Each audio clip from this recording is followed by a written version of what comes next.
इसी वजह से इसकी रेशो खराब हुई थी और लोग समझ रहे थे कि इसका काम ही बंद होने जा रहा है। तो काम बिल्कुल बंद नहीं हुआ, रोमानिया का काम चल रहा है। अगर आप अपॉइंटमेंट की बात करें, सबसे पहले बात करते हैं, अगर आप आज की डेट में वर्क परमिट अप्लाई करते हैं तो आपका वर्क परमिट अप्रैल 2025 में अगर आपके पास रोमानिया का वर्क परमिट मौजूद है और आप रोमानिया की एम्बेसी की पाकिस्तान से अपॉइंटमेंट लेना चाह रहे हैं तो आपको कम से कम अप्रैल 2026 की अपॉइंटमेंट मिलेगी। अस्सलाम वालेकुम दोस्तों, मेरा नाम हाफिज उस्मान है और आप आइडियल वीजा के प्लेटफॉर्म से मुझे देख रहे हैं। कैसे हैं आप सब? उम्मीद करता हूं आप सब खैर आफियत से होंगे। आज की वीडियो में हम यूरोप के, बल्कि अब कहने दीजिए शेंजन के एक बड़े ही खूबसूरत मुल्क रोमानिया को डिस्कस करेंगे, जिसमें पाकिस्तानी पिछले 6 सालों में काफी ज्यादा तादाद में गए और यह भी बात सच्ची है कि वहां पर टिका कोई भी नहीं। अगर 100 बंदा गया है तो 99% लोग आगे मूव कर गए हैं, चाहे उन्होंने आगे जाके इटली वगैरह में असाइलम ही क्यों नहीं अप्लाई कर दिया। असाइलम अप्लाई किया इससे पहले, आज से 2 साल पहले जब जो लोग भी रोमानिया गए, तब तक तो रोमानिया शेंजन जोन का हिस्सा नहीं था। लोग वहां से डंकी लगा के यूरोपीय यूनियन का मुल्क होने का फायदा उठाते हुए इटली चले गए, जर्मनी चले गए, फ्रांस चले गए, जहां पर उनका कोई मामा चाचा ताया मौजूद था और वहां जाकर उन्होंने असाइलम अप्लाई कर दिया, क्योंकि उनके पास वर्क परमिट लेने का तो कोई चांस ही नहीं था, क्योंकि उन्होंने टीआरसी लेने का भी इंतजार नहीं किया। मेरे पास ऐसी केस स्टडीज हैं कि लोग वहां पर रुके रहे रोमानिया में, वहां टीआरसी भी लेना गवारा नहीं किया और वहां पहुंचते ही एक दिन भी जॉब पर नहीं गए और वो आगे मूव कर गए। तो वो लोग इस वक्त सख्त तरीन पछता रहे होंगे, क्योंकि रोमानिया जब शेंजन जोन में आ गया, रोमानिया के शेंजन जोन में आने की वजह से जो उन्होंने डंकियां लगाई थी, इलीगल मूव किया था शेंजन जोन में, वो सारा उनका प्रोग्राम चौपट हो गया। तो पाकिस्तान से रोमानिया की वर्क वीजा की रेशो इस वक्त क्या चल रही है? 5-6 साल पहले अगर बात करें तो 2-3 लाख 4 लाख से बात शुरू हुई थी, जो कि अब 30 से 35 लाख पे चली गई है। वर्क वीजा की रेशो भी डाउन हो गई है, क्योंकि रोमानिया में जब नया नया काम यूरोप का शुरू हुआ तो रोमानिया में लोगों ने पेपर्स पर कंपनियां रजिस्टर्ड की रोमानिया में, और सिर्फ उस कंपनी को बनाने का मकसद था कि लोग बुलवाए जाएं पाकिस्तान से, इंडिया से, बांग्लादेश से। लोग उन वीजों पर, उन कंपनीज की डिमांड पर धड़ाधड़ वहां पर गए और वहां जाकर उनको जॉब तो मिलनी नहीं थी। कई लोग पहुंचे वहां पर, वहां से आगे मूव कर गए, कई लोगों ने वहां पर अपने वर्क परमिट चेंज कर लिए। तो बहुत सारे मामला हुए, हम उनको डिस्कस नहीं करेंगे। अब जो सूरत हाल चल चुकी है कि पाकिस्तान, इंडिया, बांग्लादेश से, खास तौर पर अगर पाकिस्तान से बात करूं तो वर्क वीजा की रेशो काफी पिछले दिनों में खराब रही है। उसकी वजह यही थी कि पेपर्स पर जो कंपनियां थी वो एग्जिस्ट नहीं करती थी। तो इमिग्रेशन ने यह फैसला किया कि हम पहले चेक करेंगे कि कंपनी आया के वाकई मौजूद है या कि नहीं, या फिर ये सिर्फ और सिर्फ लोगों को बुलवाने के लिए, वर्क परमिट इमिग्रेशन से निकलवाने के लिए ये कंपनियां बनाई गई हैं। तो ऐसी तमाम कंपनी जो पिछले सालों में काम करती रही हैं, वर्क परमिट लेती रही हैं, बंदे बुलवाती रही हैं, वो सारा कुछ बंद हो गया है। अब सख्तियां बढ़ गई हैं। जो रियल काम है, जो लीगल कंपनियां हैं, लीगल काम होगा, सही काम होगा, ओरिजिनल काम होगा, सिर्फ वही चल रहा है। इसी वजह से इसकी रेशो खराब हुई थी और लोग समझ रहे थे कि इसका काम ही बंद होने जा रहा है। तो काम बिल्कुल बंद नहीं हुआ, रोमानिया का काम चल रहा है। अगर आप अपॉइंटमेंट की बात करें, सबसे पहले बात करते हैं, अगर आप आज की डेट में वर्क परमिट अप्लाई करते हैं तो आपका वर्क परमिट सिर्फ और सिर्फ 6 महीने में, 5 से 6 महीने में आपका वर्क परमिट आएगा। यह बात आपने ज़हन नशीन रखनी है। किसी भी एजेंट से आप अप्लाई करते हैं, किसी भी कंसल्टेंट से करते हैं, 2 महीने में, 2.5 महीने में अगर आपको कहते हैं कि आपका वर्क परमिट आ जाएगा रोमानिया से, तो यह झूठ बात है। कोई 100 में से एक केस हो भी सकता है, लेकिन 99% तक चांसेस है कि आपके 5 से 6 महीने लगेंगे सिर्फ वर्क परमिट आने पे।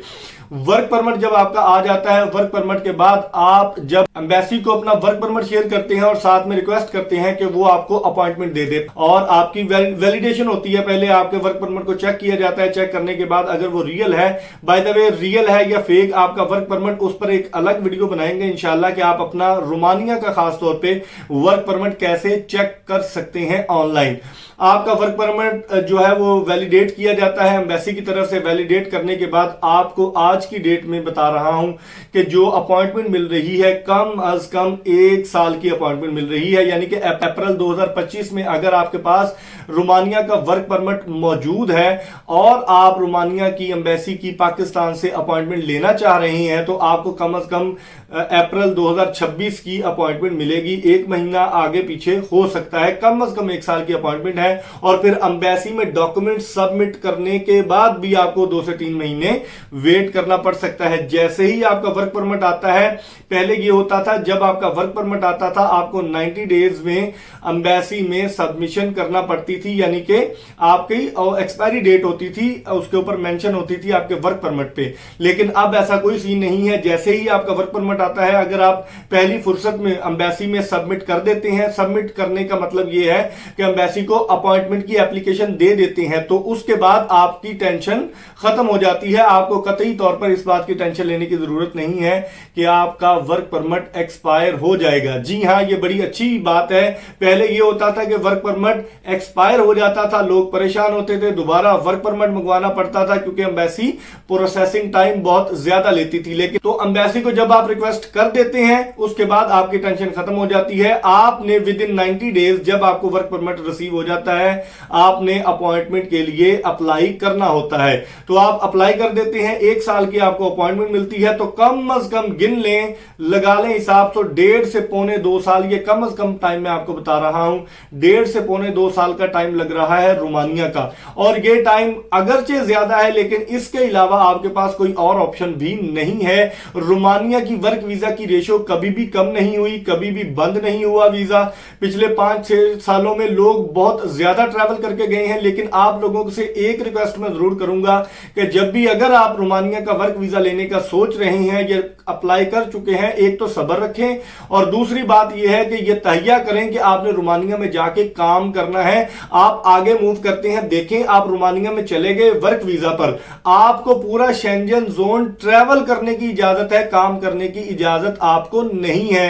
काम करने के लिए आपको सेम एज इट इज वहीं जाकर उस कंट्री में, यानी कि मिसाल के तौर पर आप रोमानिया में गए हैं, अब आप इलीगल तो मूव करेंगे नहीं क्योंकि रोमानिया ऑलरेडी शेंजन में आ चुका है। तो आप अगर जर्मनी जाते हैं, इटली जाते हैं, फ्रांस जाते हैं, तो आपको वहां से जाकर वर्क परमिट खरीदना पड़ेगा या आपको जॉब लेनी पड़ेगी। तो आपको सारा काम जीरो से स्टार्ट होगा।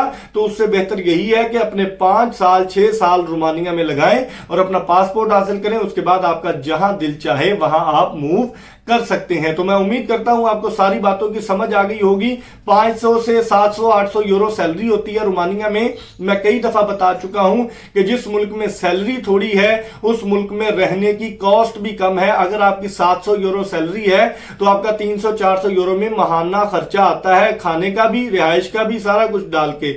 और अगर आप इसके बरक्स जर्मनी में जाके 2000 यूरो 2500 यूरो भी कमाते हैं तो आपका माहाना खर्चा जो है वो 1800-1900 यूरो आ जाता है। बास टाइम तो पैसे बचते भी नहीं है सेविंग के लिए। तो ये मैंने जिम्नन बात अर्ज कर दी। तो उम्मीद करता हूं आपको सारी बातों की समझ आ गई होगी। इसकी वर्क वीजा की रेशो बिल्कुल ठीक है, अच्छी है। कंपनी जो है अगर आपकी लीगल है, सही है, टैक्स पेड है, टैक्स पे कर रही है गवर्नमेंट को, और पेपर पर ना हो, फिजिकली एग्जिस्ट करती हो कंपनी, और उसने पहले भी वर्कर्स जो है वो नॉन ईयू कंट्री से मंगवाए हो, तो आपके वर्क वीजा लगने के चांसेस जो है 100% हो जाते हैं। तो कल तक वीडियो के लिए अपने मेजबान हाफिज उस्मान को इजाजत दीजिए। दुआओं में जरूर याद रखिएगा। अल्लाह निगहबान।